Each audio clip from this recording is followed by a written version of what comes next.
أعوذ بالله من الشيطان الرجيم. بسم الله الرحمن الرحيم. واستعينوا بالصبر والصلاة وإنها لكبيرة إلا على الخاشعين. آمنت بالله صدق اللہ العظیم.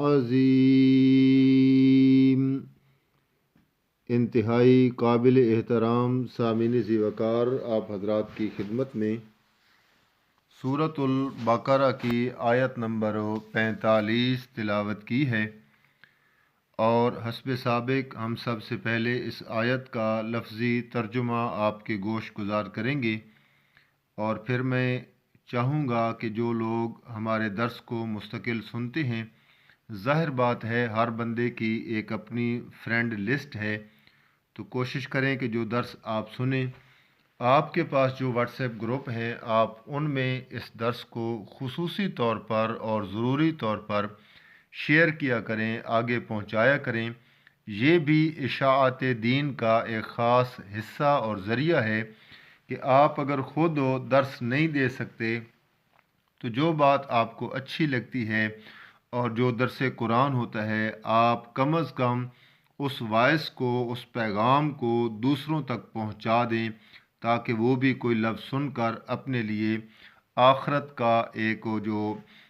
ذریعہ ہے، نجات کا ذریعہ ہے، وہ حاصل کر لیں.